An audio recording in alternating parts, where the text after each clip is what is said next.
Hello, അപ്പോൾ നമുക്കിന്നൊരു morning skin care routine ചെയ്താലോ? സാധാരണ ഞാൻ മോർണിംഗിൽ ചെയ്യാറില്ല, നൈറ്റ് ഞാൻ ഡെയിലി സ്കിൻ കെയർ ചെയ്യാറുണ്ട് കേട്ടോ. ഫസ്റ്റ് ഞാൻ ഫേസ് നന്നായിട്ട് വാഷ് ചെയ്തതിന് ശേഷം ടോണറാണ് യൂസ് ചെയ്യുന്നത്. ടോണർ ഡ്രൈ സ്കിന്നിന് അടിപൊളിയാണ്, ഡോട്ട് ആൻഡ് കീയുടെ ടോണർ കേട്ടോ. അത് കഴിഞ്ഞിട്ട് ഞാൻ സെറാണ്. സെറ ഞാനിപ്പോൾ 2 ദിവസമായിട്ടുള്ള യൂസ് ചെയ്ത് തുടങ്ങിയിട്ട്, അതുകൊണ്ട് എനിക്ക് അതിനെപ്പറ്റി കറക്റ്റ് അറിയില്ല. എനിക്ക് ഈ കുഴപ്പങ്ങളൊന്നും തോന്നിയിട്ടില്ല. പിന്നെ ഡോട്ട് ആൻഡ് കീയുടെ മോയ്സ്ചറൈസറാണ് യൂസ് ചെയ്യുന്നത്, അതും ഞാൻ കുറേ ആയിട്ട് യൂസ് ചെയ്യുന്നുണ്ട്. പിന്നെ ഞാനിത് തലേന്ന് വെള്ളത്തിലിട്ട് വെച്ച മുന്തിരിയും ബദാമും ഒക്കെ കേട്ടോ. ഞാൻ കുറച്ച് അണ്ടർ വെയ്റ്റ് ആയിരുന്നു, അപ്പോൾ അതൊന്ന് സെറ്റാക്കാൻ വേണ്ടിയിട്ട് സ്റ്റാർട്ട് ചെയ്തതായിരുന്നു. പിന്നെ ഇന്ന് നമുക്ക് ചായക്ക് അടയായിരുന്നു കേട്ടോ, ശർക്കരയൊക്കെ ഇട്ട അടയായിരുന്നു. അപ്പം ഞാനും മോളും കൂടെ അത് കഴിച്ചുകൊണ്ടിരിക്കുകയാണേ.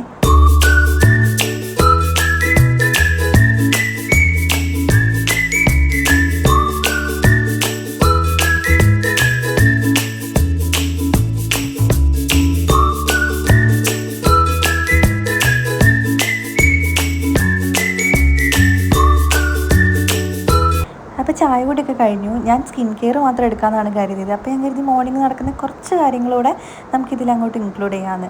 അപ്പോൾ എനിക്ക് കുറച്ച് കാര്യങ്ങൾ സബ്മിറ്റ് ചെയ്യാനും കാര്യങ്ങളൊക്കെ ഉണ്ടായിരുന്നു കേട്ടോ. അപ്പോൾ അതൊക്കെ ചെയ്തുകൊണ്ടിരിക്കുകയാണ്. പിന്നെ ഇവിടെ മാങ്ങ ഉണ്ടായിരുന്നു കേട്ടോ, പഴുത്തത്. അപ്പം ഞാൻ കരുതി അതൊന്ന് കട്ട് ചെയ്ത് നോക്കാമെന്ന്, എന്താണ് മധുരം ഉണ്ടോ എന്നൊക്കെ നോക്കാമെന്ന് കരുതിയിട്ട് ഒന്നെടുത്ത് കട്ട് ചെയ്തു കേട്ടോ.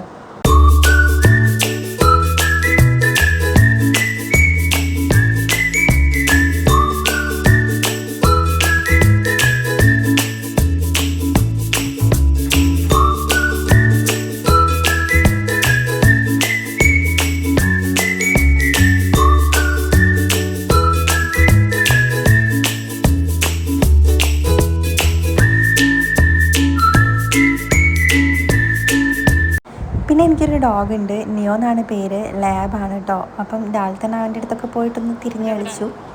ഈ തൊടാൻ വേണ്ടിയിട്ടാട്ടോ ഇങ്ങനെ വാലാട്ടി കളിക്കുന്നത്, അവനിങ്ങനെ തലോടി കൊടുക്കാൻ വേണ്ടിയിട്ടാണ്.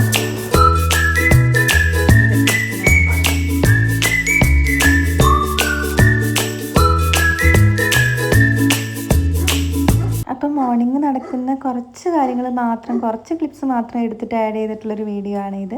അപ്പോൾ നിങ്ങൾക്ക് എല്ലാവർക്കും ഇഷ്ടപ്പെട്ടിട്ടുണ്ടെങ്കിൽ ലൈക്ക് ചെയ്യുക, ഷെയർ ചെയ്യുക, സബ്സ്ക്രൈബ് ചെയ്യുക. ബൈ.